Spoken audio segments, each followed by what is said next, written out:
Introduction. My story. The fundamentals why tiny changes make a big difference. 1. The surprising power of atomic habits. 2. How your habits shape your identity and vice versa. 3. How to build better habits in 4 simple steps. The first law, make it obvious. 4. The man who didn't look right. 5. The best way to start a new habit. 6. Motivation is overrated. Environment often matters more. 7. The secret to self-control. The second law, make it attractive. 8. How to make a habit irresistible. 9. The role of family and friends in shaping your habits. 10. How to find and fix the causes of your bad habits. The third law, make it easy. 11. Walk slowly, but never backward. 12. The law of least effort. 13. How to stop procrastinating by using the 2-minute rule.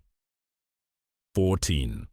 How to make good habits inevitable and bad habits impossible.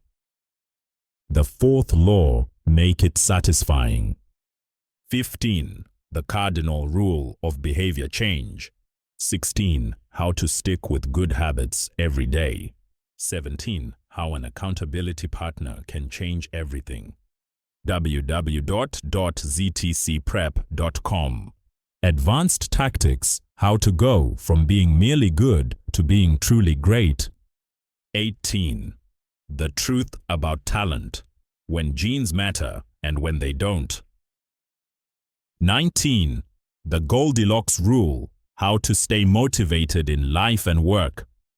20. The downside of creating good habits. Conclusion, the secret to results that last. Appendix. What should you read next? Little lessons from the 4 laws. How to apply these ideas to business. How to apply these ideas to parenting. Acknowledgements, notes, index. About the author. Introduction. My story. Oh, the final day of my sophomore year of high school, I was hit in the face with a baseball bat. As my classmate took a full swing, the bat slipped out of his hands and came flying toward me before striking me directly between the eyes. I have no memory of the moment of impact. The bat smashed into my face with such force that it crushed my nose into a distorted U shape. The collision sent the soft tissue of my brain slamming into the inside of my skull. Immediately, a wave of swelling surged throughout my head. In a fraction of a second, I had a broken nose, multiple skull fractures, and 2 shattered eye sockets. When I opened my eyes, I saw people staring at me and running over to help. I looked down and noticed spots of red on my clothes. One of my classmates took the shirt off his back and handed it to me. I used it to plug the stream of blood rushing from my broken nose. Shocked and confused, I was unaware of how seriously I had been injured. My teacher looped his arm around my shoulder, and we began the long walk to the nurse's office, across the field, down the hill, and back into school. Random hands touched my sides, holding me upright. We took our time and walked slowly. Nobody realized that every minute mattered. When we arrived at the nurse's office, she asked me a series of questions. What year is it? 1998, I answered. It was actually 2002. Who is the President of the United States? Bill Clinton, I said. The correct answer was George W. Bush. What is your mom's name?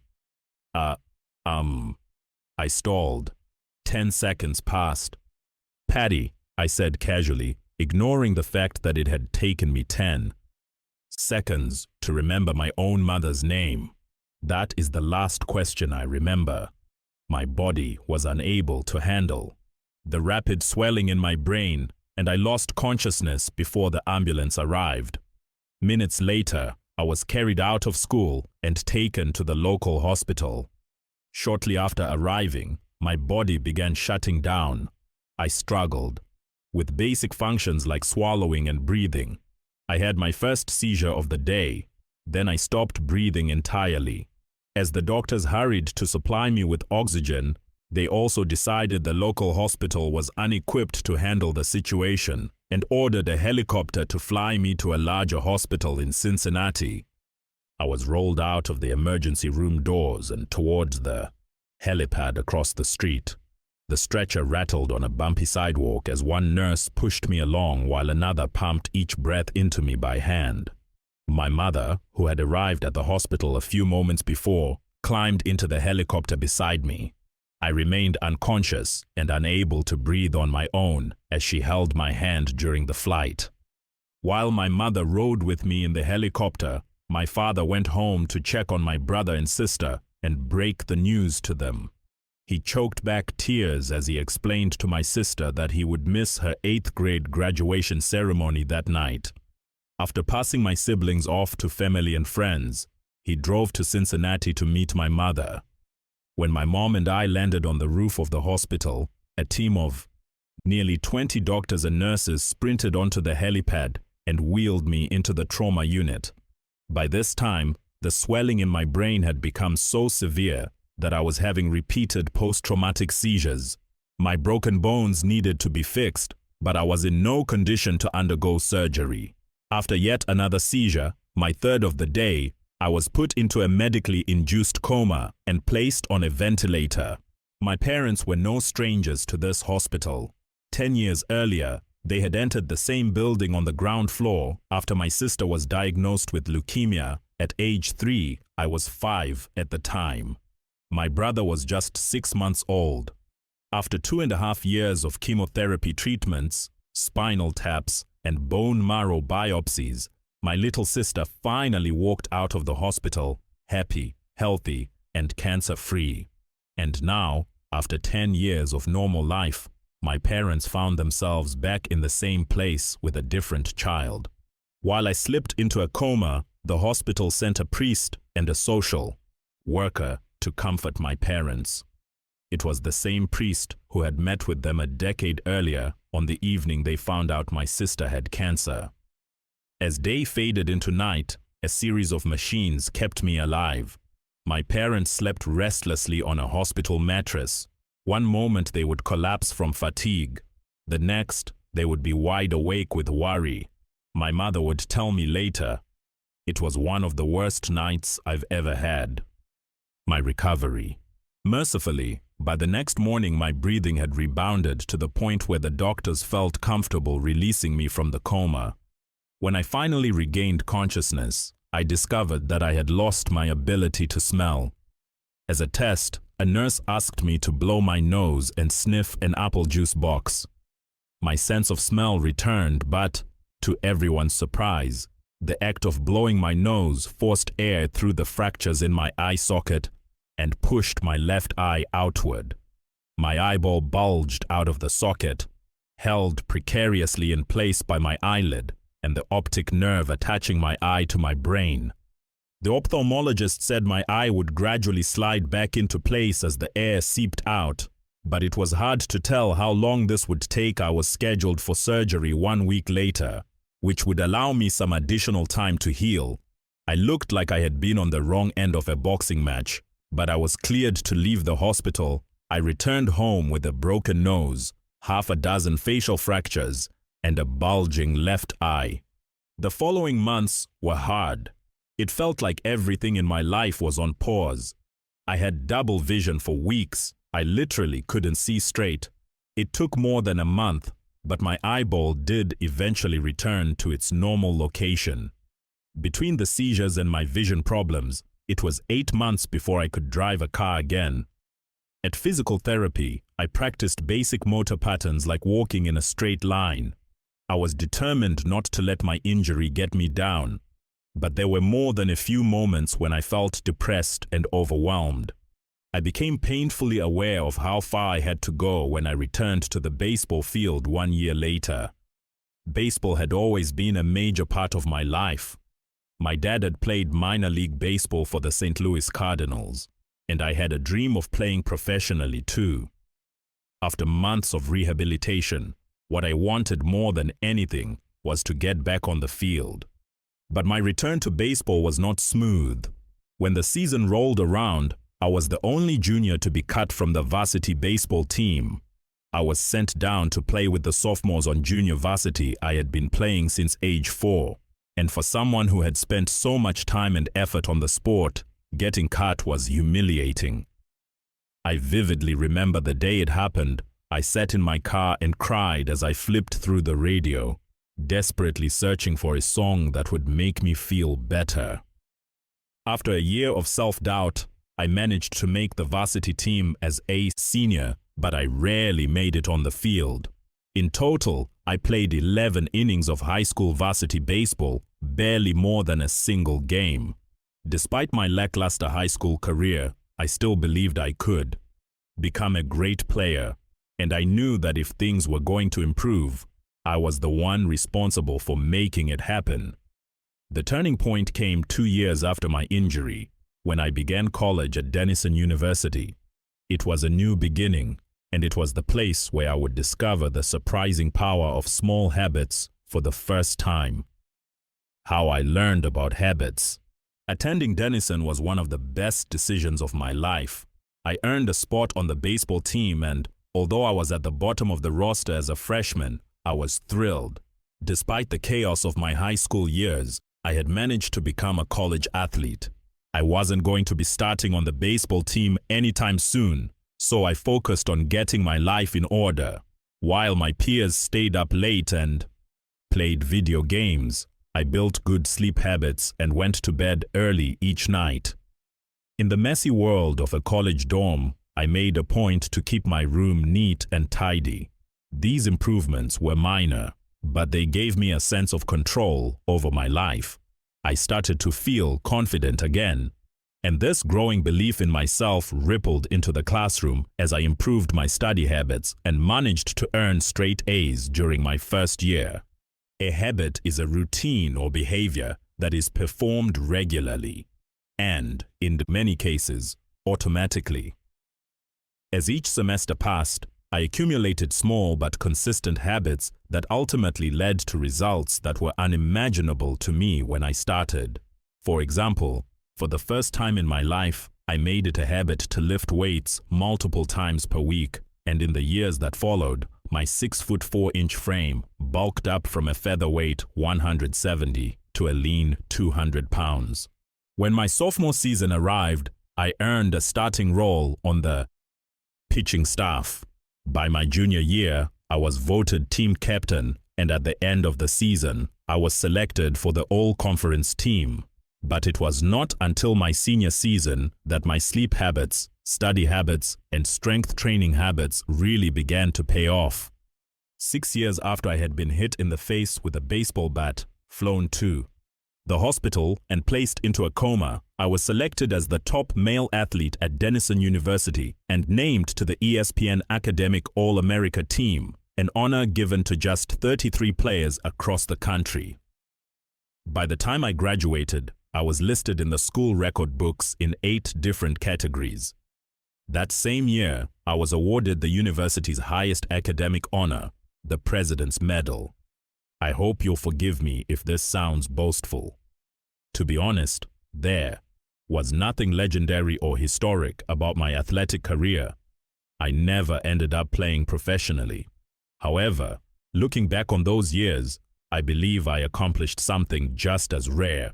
I fulfilled my potential, and I believe the concepts in this book can help you fulfill your potential as well. We all face challenges in life. This injury was one of mine, and the experience taught me a critical lesson. Changes that seem small and unimportant at first will compound into remarkable results if you're willing to stick with them for years. We all deal with setbacks, but in the long run, the quality of our lives often depends on the quality of our habits. With the same habits, you'll end up with the same results, but with better habits, anything is possible. Maybe there are people who can achieve incredible success overnight. I don't know any of them, and I'm certainly not one of them. There wasn't one defining moment on my journey from medically induced coma to academic All-American. There were many. It was a gradual evolution, a long series of small wins and tiny breakthroughs. The only way I made progress, the only choice I had, was to start small, and I employed this same strategy a few years later when I started my own business and began working on this book. How and why I wrote this book. In November 2012, I began publishing articles at jamesclear.com. For years, I had been keeping notes about my personal experiments with habits, and I was finally ready to share some of them publicly. I began by publishing a new article every Monday and Thursday. Within a few months, this simple writing habit led to my first 1,000 email subscribers, and by the end of 2013, that number had grown to more than 30,000 people. In 2014, my email list expanded to over 100,000 subscribers, which made it one of the fastest growing newsletters on the internet. I had felt like an imposter when I began writing 2 years earlier. But now I was becoming known as an expert on habits, a new label that excited me but also felt uncomfortable. I had never considered myself a master of the topic, but rather someone who was experimenting alongside my readers. In 2015, I reached 200,000 email subscribers and signed a book deal with Penguin Random House to begin writing the book you are reading now. As my audience grew, so did my business opportunities. I was increasingly asked to speak at top companies about the science of habit formation, behavior change, and continuous improvement. I found myself delivering keynote speeches at conferences in the United States and Europe. In 2016, my articles began to appear regularly in major publications like Time, Entrepreneur, and Forbes. Incredibly, my writing was read by over 8 million people that year. Coaches in the NFL, NBA, and MLB began reading my work and sharing it with their teams. At the start of 2017, I launched the Habits Academy, which became the premier training platform for organizations and individuals interested in building better habits in life and work. Fortune 500 companies and growing startups began to enroll their leaders and train their staff. In total, over 10,000 leaders, managers, coaches, and teachers have graduated from the Habits Academy. And my work with them has taught me an incredible amount about what it takes to make habits work in the real world. As I put the finishing touches on this book in 2018, jamesclear.com is receiving millions of visitors per month, and nearly 500,000 people subscribe to my weekly email newsletter, a number that is so far beyond my expectations when I began that I'm not even sure what to think of it. How this book will benefit you. The entrepreneur and investor Naval Ravikant has said, "To write a great book, you must first become the book." I originally learned about the ideas mentioned here because I had to live them. I had to rely on small habits to rebound from my injury, to get stronger in the gym, to perform at a high level on the field, to become a writer, to build a successful business, and simply to develop into a responsible adult. Small habits helped me fulfill my potential, and since you picked up this book, I'm guessing you'd like to fulfill yours as well. In the pages that follow, I will share a step-by-step plan for building better habits, not for days or weeks, but for a lifetime. While science supports everything I've written, this book is not an academic research paper. It's an operating manual. You'll find wisdom and practical advice front and center as I explain the science of how to create and change your habits in a way that is easy to understand and apply. The fields I draw on, biology, neuroscience, philosophy, psychology, and more, have been around for many years. What I offer you is a synthesis of the best ideas smart people figured out a long time ago, as well as the most compelling discoveries scientists have made recently. My contribution, I hope, is to find the ideas that matter most and connect them in a way that is highly actionable. Anything wise in these pages you should credit to the many experts who preceded me. Anything foolish, assume it is my error.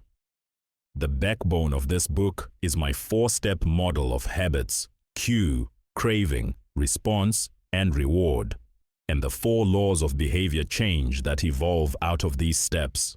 Readers with a psychology background may recognize some of these terms from operant conditioning, which was first proposed as stimulus, response, reward by B.F. Skinner in the 1930s and has been popularized more recently as cue, routine, reward in The Power of Habit by Charles Duhigg.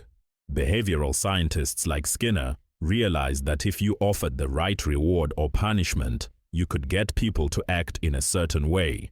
But while Skinner's model did an excellent job of explaining how external stimuli influenced our habits, it lacked a good explanation for how our thoughts, feelings, and beliefs impact our behavior.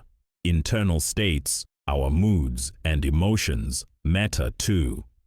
In recent decades, scientists have begun to determine the connection between our thoughts, feelings, and behavior. This research will also be covered in these pages.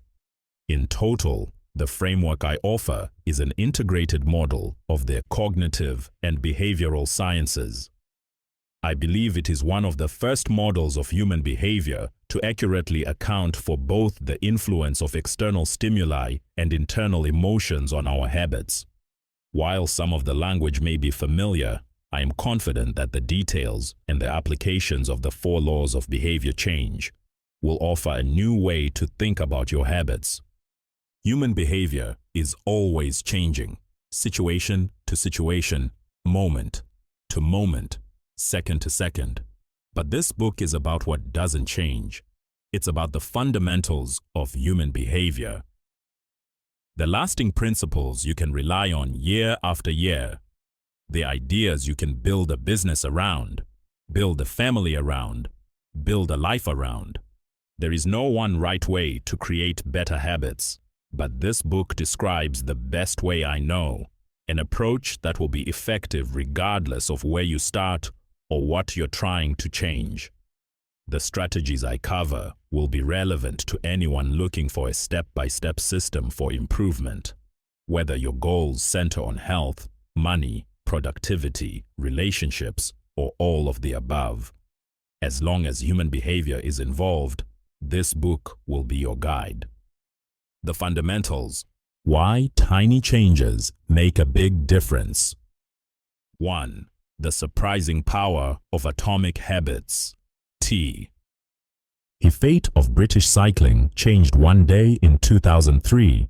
The organization, which was the governing body for professional cycling in Great Britain, had recently hired Dave Brailsford as its new performance director.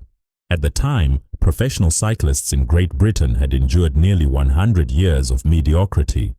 Since 1908, British riders had won just a single gold medal at the Olympic Games, and they had fared even worse in cycling's biggest race, the Tour de France.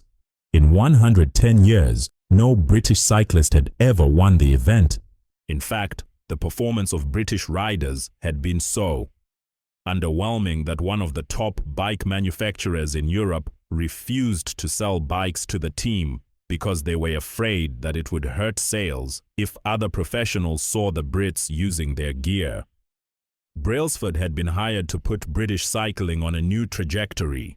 What made him different from previous coaches was his relentless commitment to a strategy that he referred to as the aggregation of marginal gains, which was the philosophy of searching for a tiny margin of improvement in everything you do. Brailsford said, the whole principle came from the idea that if you broke down everything you could think of that goes into riding a bike and then improve it by 1%, you will get a significant increase when you put them all together.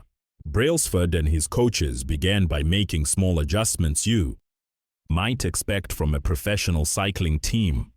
They redesigned the bike seats to make them more comfortable and rubbed alcohol on the tires for a better grip. They asked riders to wear electrically heated overshorts to maintain ideal muscle temperature while riding and used biofeedback sensors to monitor how each athlete responded to a particular workout. The team tested various fabrics in a wind tunnel and had their outdoor riders switch to indoor racing suits, which proved to be lighter and more aerodynamic. But they didn't stop there. Brailsford and his team continued to find 1% improvements in overlooked and unexpected areas. They tested different types of massage gels to see which one led to the fastest muscle recovery. They hired a surgeon to teach each rider the best way to wash their hands to reduce the chances of catching a cold. They determined the type of pillow and mattress that led to the best night's sleep for each rider. They even painted the inside of the team truck white, which helped them spot little bits of dust that would normally slip by unnoticed but could degrade the performance of the finely tuned bikes. As these and hundreds of other small improvements accumulated, the results came faster than anyone could have imagined. Just 5 years after Brailsford took over, the British cycling team dominated the road and track cycling events at the 2008 Olympic Games in Beijing, where they won an astounding 60% of the gold medals available 4 years later. When the Olympic Games came to London, the Brits raised the bar as they set 9 Olympic records and 7 world records. That same year, Bradley Wiggins became the first British cyclist to win the Tour de France. The next year, his teammate Chris Froome won the race, and he would go on to win again in 2015, 2016, and 2017, giving the British team 5 Tour de France victories in 6 years. During the 10-year span from 2007 to 2017, British cyclists won 178 world championships and 66 Olympic or Paralympic gold medals, and captured 5 Tour de France victories in what is widely regarded as the most successful run in cycling history. How does this happen?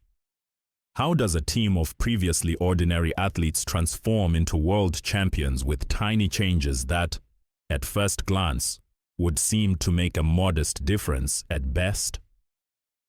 Why do small improvements accumulate into such remarkable results, and how can you replicate this approach in your own life? Why small habits make a big difference? It is so easy to overestimate the importance of one defining moment and underestimate the value of making small improvements on a daily basis. Too often, we convince ourselves that massive success requires massive action. Whether it is losing weight, building a business, writing a book, winning a championship, or achieving any other goal, we put pressure on ourselves to make some earth-shattering improvement that everyone will talk about. Meanwhile, improving by 1% isn't particularly notable. Sometimes it isn't even noticeable, but it can be far more meaningful, especially in the long run. The difference a tiny improvement can make over time is astounding. Here's how the math works out. If you can get 1% better each day for 1 year, you'll end up 37 times better by the time you're done. Conversely, if you get 1% worse each day for 1 year, you'll decline nearly down to 0. What starts as a small win or a minor setback accumulates into something much more. 1% better every day. 1% worse every day for 1 year. 0.99365 equals 0.03. 1% better every day for 1 year. 1.01365 equals 37.78. Figure 1. The effects of small habits compound over time. For example, if you can get just 1% better each day, you'll end up with results that are nearly 37 times better after 1 year. Habits are the compound interest of self-improvement. The same way that money multiplies through compound interest, the effects of your habits multiply as you repeat them. They seem to make little difference on any given day, and yet the impact they deliver over the months and years can be enormous. It is only when looking back 2, 5, or perhaps 10 years later that the value of good habits and the cost of bad ones becomes strikingly apparent. This can be a difficult concept to appreciate in daily life. We often dismiss small changes because they don't seem to matter very much in the moment. If you save a little money now, you're still not a millionaire. If you go to the gym 3 days in a row, you're still out of shape. If you study Mandarin for an hour tonight, you still haven't learned the language. We make a few changes, but the results never seem to come quickly, and so we slide back into our previous routines. Unfortunately, the slow pace of transformation also makes it easy to let a bad habit slide. If you eat an unhealthy meal today, the scale doesn't move much. If you work late tonight and ignore your family, they will forgive you. If you procrastinate and put your project off until tomorrow, there will usually be time to finish it later. A single decision is easy to dismiss. But when we repeat 1% errors day after day by replicating poor decisions, duplicating tiny mistakes, and rationalizing little excuses, our small choices compound into toxic results. It's the accumulation of many missteps, a 1% decline here and there, that eventually leads to a problem. The impact created by a change in your habits is similar to the effect of shifting the route of an airplane by just a few degrees. Imagine you are flying from Los Angeles to New York City. If a pilot leaving from LAX adjusts the heading just 3.5 degrees south, you will land in Washington, D.C. instead of New York. Such a small change is barely noticeable at takeoff. The nose of the airplane moves just a few feet. But when magnified across the entire United States, you end up hundreds of miles apart. Similarly, a slight change in your daily habits can guide your life to a very different destination. Making a choice that is 1% better or 1% worse seems insignificant in the moment, but over the span of moments that make up a lifetime, these choices determine the difference between who you are and who you could be. Success is the product of daily habits, not once-in-a-lifetime transformations. That said, it doesn't matter how successful or unsuccessful you are right now. What matters is whether your habits are putting you on the path towards success. You should be far more concerned with your current trajectory than with your current results. If you are a millionaire but you spend more than you earn each month, then you're on a bad trajectory. If your spending habits don't change, it's not going to end well. Conversely, if you're broke but you save a little bit every month, then you're on the path toward financial freedom, even if you're moving slower than you'd like. Your outcomes are a lagging measure of your habits. Your net worth is a lagging measure of your financial habits. Your weight is a lagging measure of your eating habits. Your knowledge is a lagging measure of your learning habits. Your clutter is a lagging measure of your cleaning habits. You get what you repeat. If you want to predict where you'll end up in life, all you have to do is follow the curve of tiny gains or tiny losses and see how your daily choices will compound 10 or 20 years down the line. Are you spending less than you earn each month? Are you making it into the gym each week? Are you reading books and learning something new each day? Tiny battles like these are the ones that will define your future self. Time magnifies the margin between success and failure. It will multiply whatever you feed it. Good habits make time your ally. Bad habits make time your enemy. Habits are a double-edged sword. Bad habits can cut you down just as easily as good habits can build you up, which is why understanding the details is crucial. You need to know how habits work and how to design them to your liking so you can avoid the dangerous half of the blade. Your habits can compound for you or against you. Positive compounding. Productivity compounds. Accomplishing one extra task is a small feat on any given day, but it counts for a lot over an entire career. The effect of automating an old task or mastering a new skill can be even greater. The more tasks you can handle without thinking, the more your brain is free to focus on other areas. Knowledge compounds. Learning one new idea won't make you a genius, but a commitment to lifelong learning can be transformative. Furthermore, each book you read not only teaches you something new, but also opens up different ways of thinking about old ideas. As Warren Buffett says, that's how knowledge works. It builds up like compound interest. Relationships compound. People reflect your behavior back to you. The more you help others, the more others want to help you. Being a little bit nicer in each interaction can result in a network of broad and strong connections over time. Negative compounding. Stress compounds. The frustration of a traffic jam, the weight of parenting responsibilities, the worry of making ends meet, the strain of slightly high blood pressure. By themselves, these common causes of stress are manageable, but when they persist for years, little stresses compound into serious health issues. Negative thoughts compound. The more you think of yourself as worthless, stupid, or ugly, the more you condition yourself to interpret life that way. You get trapped in a thought loop. The same is true for how you think about others.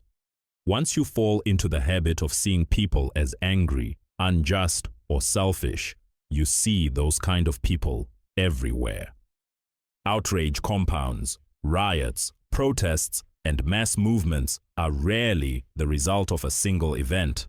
Instead, a long series of microaggressions and daily aggravations slowly multiply until one event tips the scales and outrage spreads like wildfire. What progress is really like. Imagine that you have an ice cube sitting on the table in front of you.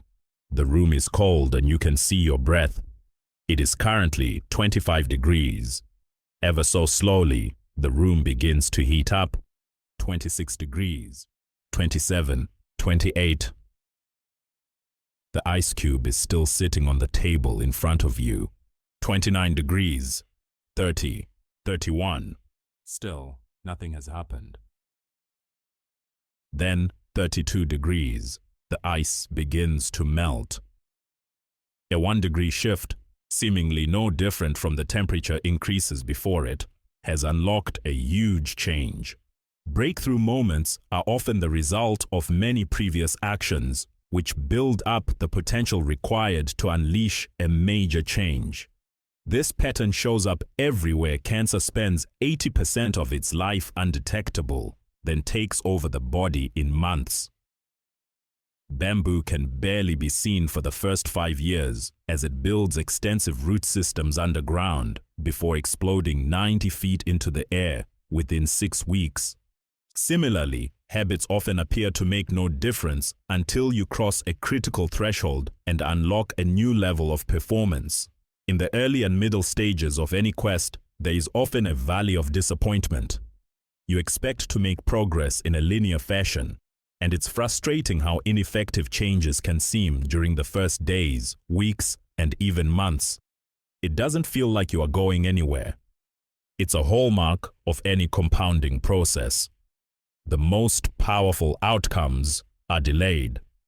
This is one of the core reasons why it is so hard to build habits that last.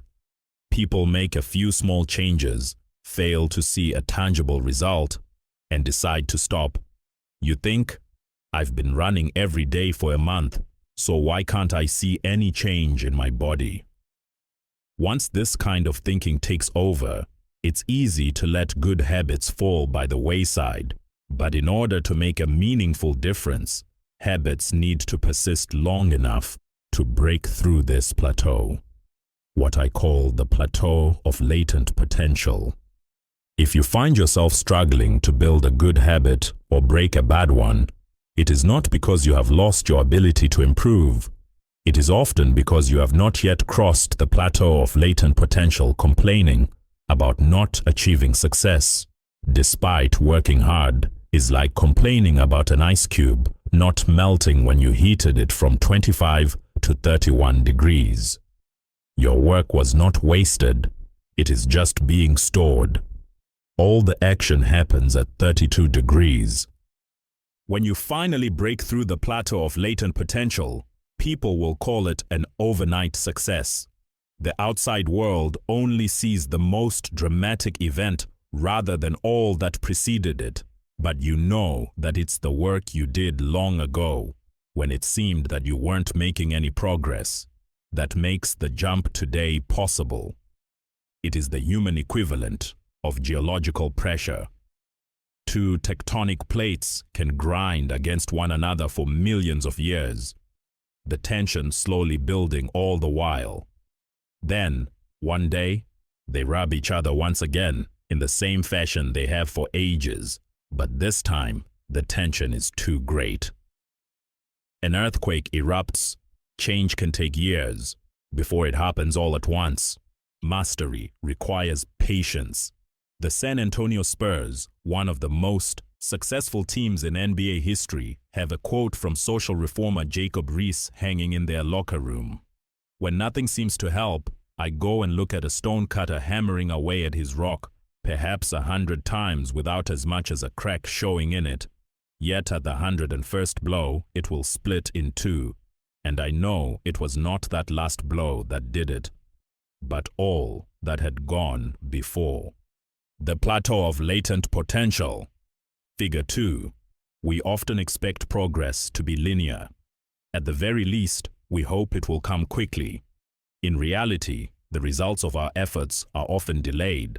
It is not until months or years later that we realize the true value of the previous work we have done.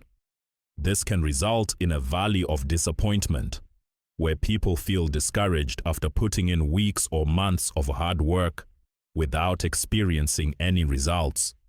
However, this work was not wasted. It was simply being stored. It is not until much later that the full value of previous efforts is revealed. All big things come from small beginnings.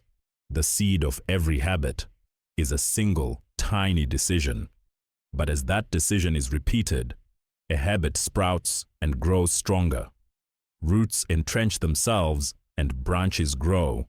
The task of breaking a bad habit is like uprooting a powerful oak within us. And the task of building a good habit is like cultivating a delicate flower one day at a time. But what determines whether we stick with a habit long enough to survive the plateau of latent potential and break through to the other side? What is it that causes some people to slide into unwanted habits and enables others to enjoy the compounding effects of good ones? Forget about goals. Focus on systems instead.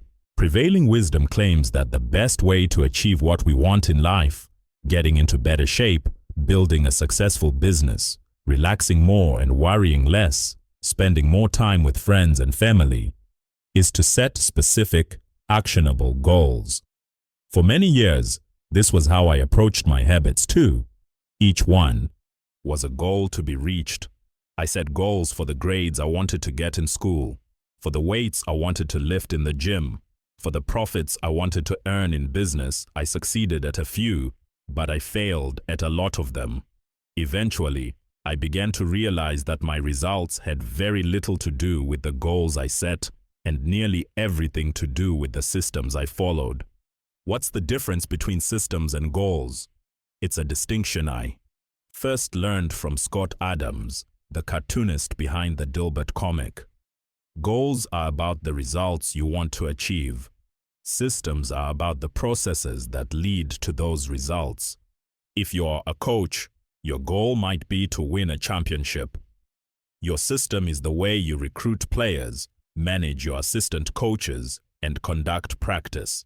If you are an entrepreneur, your goal might be to build $1 million business. Your system is how you test product ideas, hire employees, and run marketing campaigns. If you are a musician, your goal might be to play a new piece. Your system is how often you practice, how you break down and tackle difficult measures, and your method for receiving feedback from your instructor. Now for the interesting question. If you completely ignored your goals and focused only on your system, would you still succeed? For example, if you were a basketball coach and you ignored your goal to win a championship and focused only on what your team does at practice each day, would you still get results? I think you would. The goal in any sport is to finish with the best score, but it would be ridiculous to spend the whole game staring at the scoreboard. The only way to actually win is to get better each day. In the words of three-time Super Bowl winner Bill Walsh, the score takes care of itself. The same is true for other areas of life. If you want better results, then forget about setting goals. Focus on your system instead. What do I mean by this? Are goals completely useless? Of course not. Goals are good for setting a direction, but systems are best for making progress. A handful of problems arise when you spend too much time thinking about your goals and not enough time designing your systems. Problem number 1. Winners and losers have the same goals. Goal setting suffers from a serious case of survivorship bias. We concentrate on the people who end up winning, the survivors, and mistakenly assume that ambitious goals led to their success, while overlooking all of the people who had the same objective but didn't succeed. Every Olympian wants to win a gold medal. Every candidate wants to get the job. And if successful and unsuccessful people share the same goals, then the goal cannot be what differentiates the winners from the losers. It wasn't the goal of winning the Tour de France that propelled the British cyclists to the top of the sport. Presumably, they had wanted to win the race every year before, just like every other professional team. The goal had always been there. It was only when they implemented a system of continuous small improvements that they achieved a different outcome.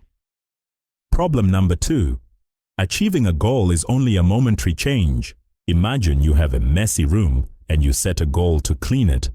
If you summon the energy to tidy up, then you will have a clean room for now. But if you maintain the same sloppy pack rat habits that led to a messy room in the first place, soon you'll be looking at a new pile of clutter and hoping for another burst of motivation. You're left chasing the same outcome because you never changed the system behind it. You treated a symptom without addressing the cause. Achieving a goal only changes your life for the moment. That's the counterintuitive thing about improvement. We think we need to change our results, but the results are not the problem. What we really need to change are the systems that cause those results. When you solve problems at the results level, you only solve them temporarily. In order to improve for good, you need to solve problems at the systems level. Fix the inputs and the outputs will fix themselves. Problem number 3. Goals restrict your happiness. The implicit assumption behind any goal is this: once I reach my goal, then I'll be happy. The problem with the goals first mentality is that you're continually putting happiness off until the next milestone. I've slipped into this trap so many times. I've lost count. For years, happiness was always something for my future self to enjoy. I promised myself that once I gained 20 pounds of muscle, or after my business was featured in the New York Times, then I could finally relax. Furthermore, goals create an either-or conflict. Either you achieve your goal and are successful, or you fail and you are a disappointment. You mentally box yourself into a narrow version of happiness. This is misguided.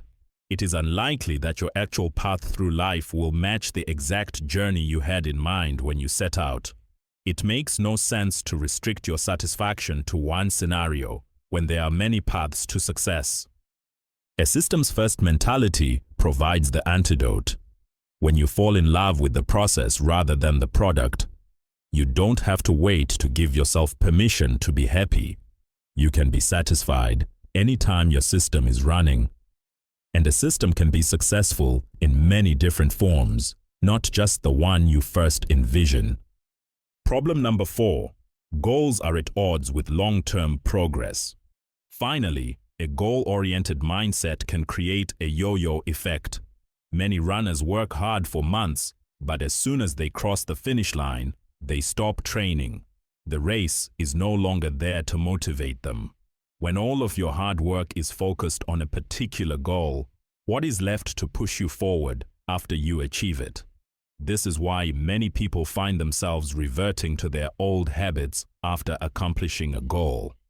The purpose of setting goals is to win the game. The purpose of building systems is to continue playing the game. True long-term thinking is goal-less thinking. It's not about any single accomplishment.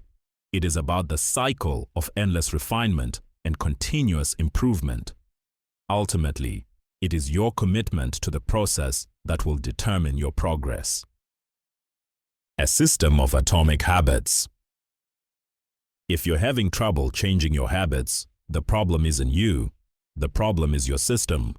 Bad habits repeat themselves again and again, not because you don't want to change, but because you have the wrong system for change. You do not rise to the level of your goals. You fall to the level of your systems. Focusing on the overall system rather than a single goal is one of the core themes of this book. It is also one of the deeper meanings behind the word atomic. By now, you've probably realized that an atomic habit refers to a tiny change, a marginal gain, a 1% improvement.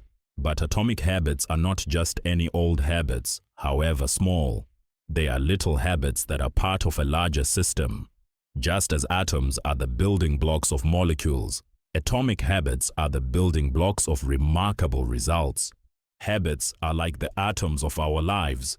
Each one is a fundamental unit that contributes to your overall improvement. At first, these tiny routines seem insignificant, but soon they build on each other and fuel bigger wins that multiply to a degree that far outweighs the cost of their initial investment. They are both small and mighty.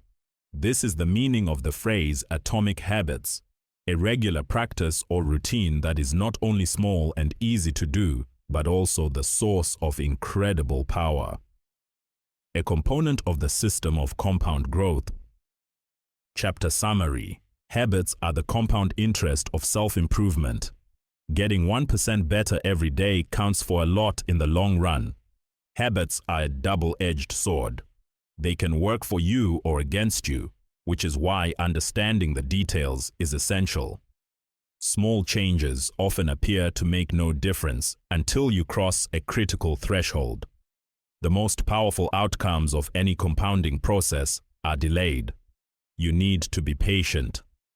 An atomic habit is a little habit that is part of a larger system.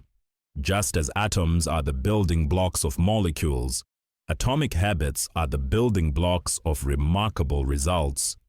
If you want better results, then forget about setting goals. Focus on your system instead.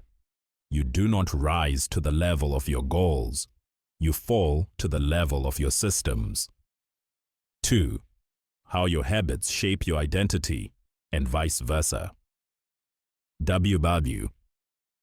HY. Is it so easy to repeat bad habits and so hard to form good ones?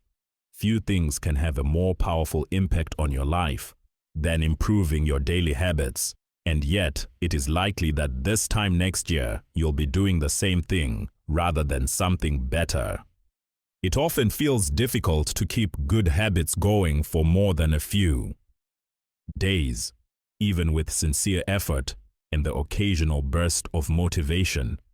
Habits like exercise, meditation, journaling, and cooking are reasonable for a day or two and then become a hassle. However, once your habits are established, they seem to stick around forever, especially the unwanted ones. Despite our best intentions, unhealthy habits like eating junk food, watching too much television, procrastinating, and smoking can feel impossible to break. Changing our habits is challenging for two reasons. 1. We try to. change the wrong thing, and 2, we try to change our habits in the wrong way. In this chapter, I'll address the first point. In the chapters that follow, I'll answer the second. Our first mistake is that we try to change the wrong thing. 2. Understand what I mean. Consider that there are 3 levels at which change can occur. You can imagine them like the layers of an onion. 3 layers of behavior change. Figure 3. There are 3 layers of behavior change: a change in your outcomes, a change in your processes, or a change in your identity. The first layer is changing your outcomes. This level is concerned with changing your results, losing weight, publishing a book, winning a championship. Most of the goals you set are associated with this level of change. The second layer is changing your process. This level is concerned with changing your habits and systems, implementing a new routine at the gym, decluttering your desk for better workflow, developing a meditation practice. Most of the habits you build are associated with this level. The third and deepest layer is changing your identity. This level is concerned with changing your beliefs, your worldview, your self-image, your judgments about yourself and others. Most of the beliefs, assumptions, and biases you hold are associated with this level. Outcomes are about what you get. Processes are about what you do. Identity is about what you believe.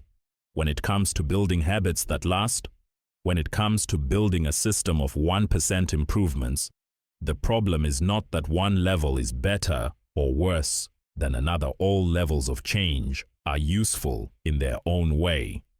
The problem is the direction of change. Many people begin the process of changing their habits by focusing on what they want to achieve. This leads us to outcome-based habits.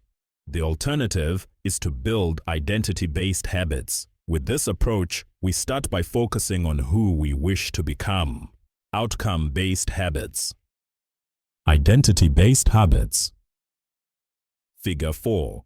With outcome-based habits, the focus is on what you want to achieve. With identity-based habits, the focus is on who you wish to become. Imagine 2 people resisting a cigarette. When offered a smoke, then a first person says, "No thanks, I'm trying to quit." It sounds like a reasonable response, but this person still believes they are a smoker who is trying to be something else. They are hoping their behavior will change while carrying around the same beliefs. The second person declines by saying, "No thanks, I'm not a smoker." It's a small difference, but this statement signals a shift in identity. Smoking was part of their former life, not their current one. They no longer identify as someone who smokes. Most people don't even consider identity change when they set out to improve. They just think, "I want to be skinny," outcome, "and if I stick to this diet, then I'll be skinny," process. They set goals and determine the actions they should take to achieve those goals without considering the beliefs that drive their actions.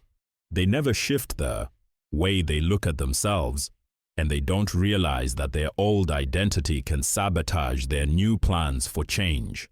Behind every system of actions are a system of beliefs. The system of a democracy is founded on beliefs like freedom, majority rule, and social equality. The system of a dictatorship has a very different set of beliefs like absolute authority and strict obedience. You can imagine many ways to try to get more people to vote in a democracy, but such behavior change would never get off the ground in a dictatorship. That's not the identity of the system. Voting is a behavior that is impossible under a certain set of beliefs. A similar pattern exists whether we are discussing individuals, organizations, or societies. There are a set of beliefs and assumptions that shape the system, an identity behind the habits. Behavior that is incongruent with the self will not last. You may want more money, but if your identity is someone who consumes rather than creates, then you'll continue to be pulled toward spending rather than earning. You may want better health, but if you continue to prioritize comfort over accomplishment, you'll be drawn to relaxing rather than training. It's hard to change your habits if you never change the underlying beliefs that led to your past behavior. You have a new goal and a new plan, but you haven't changed who you are. The story of Brian Clark, an entrepreneur from Boulder, Colorado, provides a good example. For as long as I can remember, I've chewed my fingernails, Clark told me. It started as a nervous habit when I was young and then morphed into an undesirable grooming ritual. One day, I resolved to stop chewing my nails until they grew out a bit. Through mindful willpower alone, I managed to do it. Then Clark did something surprising. I asked my wife to schedule my first ever manicure, he said. My thought was that if I started paying to maintain my nails, I wouldn't chew them. And it worked, but not for the monetary reason. What happened was the manicure made my fingers look really nice for the first time. The manicurist even said that, other than the chewing, I had really healthy, attractive nails. Suddenly, I was proud of my fingernails. And even though that's something I had never aspired to, it made all the difference. I've never chewed my nails since. Not even a single close call. And it's because I now take pride in properly caring for them. The ultimate form of intrinsic motivation is when a habit becomes part of your identity. It's one thing to say, I'm the type of person who wants this. It's something very different to say, I'm the type of person who is this. The more pride you have in a particular aspect of your identity, the more motivated you will be to maintain the habits associated with it. If you're proud of how your hair looks, you'll develop all sorts of habits to care for and maintain it. If you're proud of the size of your biceps, you'll make sure you never skip an upper body workout. If you're proud of the scarves you knit, you'll be more likely to spend hours knitting each week. Once your pride gets involved, you'll fight tooth and nail to maintain your habits. True behavior change is identity change. You might start a habit because of motivation, but the only reason you'll stick with one is that it becomes part of your identity. Anyone can convince themselves to visit the gym or eat healthy once or twice, but if you don't shift the belief behind the behavior, then it is hard to stick with long-term changes. Improvements are only temporary until they become part of who you are. The goal is not to read a book. The goal is to become a reader. The goal is not to run a marathon. The goal is to become a runner. The goal is not to learn an instrument. The goal is to become a musician. Your behaviors are usually a reflection of your identity. What you do is an indication of the type of person you believe that you are, either consciously or non-consciously. Research has shown that once a person believes in a particular aspect of their identity, they are more likely to act in alignment with that belief. For example, people who identified as being a voter were more likely to vote than those who simply claimed voting was an action they wanted to perform. Similarly, the person who incorporates exercise into their identity doesn't have to convince themselves to train. Doing the right thing is easy. After all, when your behavior and your identity are fully aligned, you are no longer pursuing behavior change. You are simply acting like the type of person you already believe yourself to be. Like all aspects of habit formation, this too is a double-edged sword. When working for you, identity change can be a powerful force for self-improvement. When working against you, though, identity change can be a curse. Once you have adopted an identity, it can be easy to let your allegiance to it impact your ability to change. Many people walk through life in a cognitive slumber. blindly following the norms attached to their identity. I'm terrible with directions. I'm not a morning person. I'm bad at remembering people's names. I'm always late. I'm not good with technology. I'm horrible at math, and 1,000 other variations. When you have repeated a story to yourself for years, it is easy to slide into these mental grooves and accept them as a fact. In time, you begin to resist certain actions because that's not who I am. There is internal pressure to maintain your self-image and behave in a way that is consistent with your beliefs. You find whatever way you can to avoid contradicting yourself. The more deeply a thought or action is tied to your identity, the more difficult it is to change it. It can feel comfortable to believe what your culture believes, group identity, or to do what upholds your self-image, personal identity, even if it's wrong. The biggest barrier to positive change at any level, individual, team, society, is identity conflict. Good habits can make rational sense, but if they conflict with your identity, you will fail to put them into action. On any given day, you may struggle with your habits because you're too busy or too tired or too overwhelmed or hundreds of other reasons. Over the long run, however, the real reason you fail to stick with habits is that your self-image gets in the way. This is why you can't get too attached to one version of your identity. Progress requires unlearning. Becoming the best version of yourself requires you to continuously edit your beliefs and to upgrade and expand your identity. This brings us to an important question. If your beliefs and a worldview play such an important role in your behavior, where do they come from in the first place? How, exactly, is your identity formed? And how can you emphasize new aspects of your identity that serve you and gradually erase the pieces that hinder you? The two-step process to changing your identity. Your identity emerges out of your habits. You are not born with preset beliefs. Every belief, including those about yourself, is learned and conditioned through experience. More precisely, your habits are how you embody your identity. When you make your bed each day, you embody the identity of an organized person. When you write each day, you embody the identity of a creative person. When you train each day, you embody the identity of an athletic person.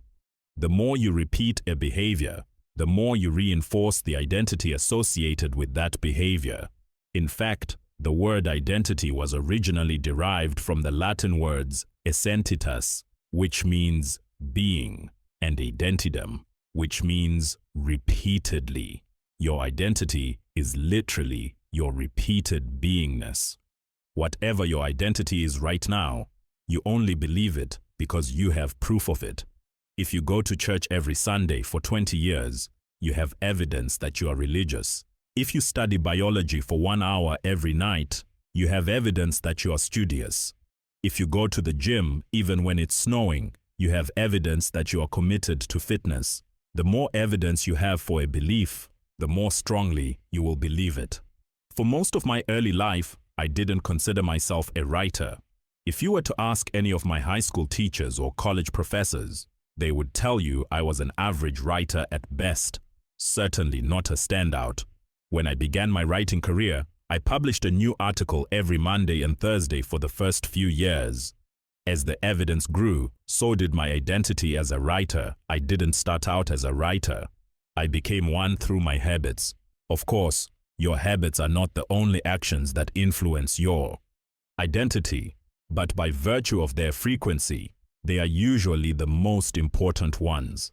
Each experience in life modifies your self-image, but it's unlikely you would consider yourself a soccer player because you kicked a ball once, or an artist because you scribbled a picture. As you repeat these actions, however, the evidence accumulates, and your self-image begins to change. The effect of one-off experiences tends to fade away, while the effect of habits gets reinforced with time, which means your habits contribute most of the evidence that shapes your identity. In this way, The process of building habits is actually the process of becoming yourself. This is a gradual evolution. We do not change by snapping our fingers and deciding to be someone entirely new. We change bit by bit, day by day, habit by habit.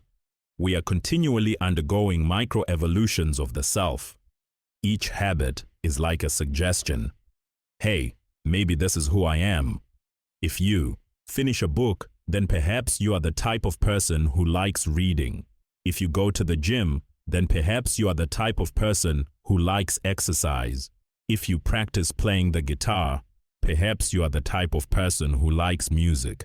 Every action you take is a vote for the type of person you wish to become. No single instance will transform your beliefs, but as the votes build up, so does the evidence of your new identity. This is one reason why meaningful change does not require radical change. Small habits can make a meaningful difference by providing evidence of a new identity. And if a change is meaningful, it actually is big. That's the paradox of making small improvements. Putting this all together, you can see that habits are the path to changing your identity. The most practical way to change who you are is to change what you do. Each time you write a page, you are a writer. Each time you practice the violin, you are a musician. Each time you start a workout, you are an athlete. Each time you encourage your employees, you are a leader. Each habit not only gets results, but also teaches you something far more important: to trust yourself. You start to believe you can actually accomplish these things. When the votes mount up and the evidence begins to change, the story you tell yourself begins to change as well. Of course, it works the opposite way too. Every time you choose to perform a bad habit, it's a vote for that identity. The good news is that you don't need to be perfect. In any election, there are going to be votes for both sides. You don't need a unanimous vote to win an election. You just need a majority. It doesn't matter if you cast a few votes for a bad behavior or an unproductive habit. Your goal is simply to win the majority of the time. New identities require new evidence. If you keep casting the same votes you've always cast, you're going to get the same results you've always had. If nothing changes, nothing is going to change. It is a simple two-step process. 1. Decide the type of person you want to be. 2. Prove it to yourself with small wins. First, decide who you want to be. This holds at any level: as an individual, as a team, as a community, as a nation. What do you want to stand for? What are your principles and values? Who do you wish to become? These are big questions, and many people aren't sure where to begin. But they do know what kind of results they want: to get six-pack abs, or to feel less anxious, or to double their salary. That's fine. Start there and work backward from the results you want to the type of person who could get those results. Ask yourself, who is the type of person that could get the outcome I want? Who is the type of person that could lose 40 pounds? Who is the type of person that could learn a new language? Who is the type of person that could run a successful startup? For example, who is the type of person who could write a book? It's probably someone who is consistent and reliable. Now your focus shifts from writing a book, outcome-based, to being the type of person who is consistent and reliable, identity-based. This process can lead to beliefs like, I'm the kind of teacher who stands up for her students. I'm the kind of doctor who gives each patient the time and empathy they need. I'm the kind of manager who advocates for her employees. Once you have a handle on the type of person you want to be, you can begin taking small steps to reinforce your desired identity. I have a friend who lost over 100 pounds by asking herself, what would a healthy person do? All day long, she would use this question as a guide. Would a healthy person walk or take a cab? Would a healthy person order a burrito or a salad? She figured if she acted like a healthy person long enough, eventually she would become that person. She was right. The concept of identity-based habits is our first introduction to another key theme in this book: feedback loops. Your habits shape your identity, and your identity shapes your habits. It's a two-way street. The formation of all habits is a feedback loop, a concept we will explore in depth in the next chapter. But it's important to let your values, principles, and identity drive the loop rather than your results. The focus should always be on becoming that type of person, not getting a particular outcome. The real reason habits matter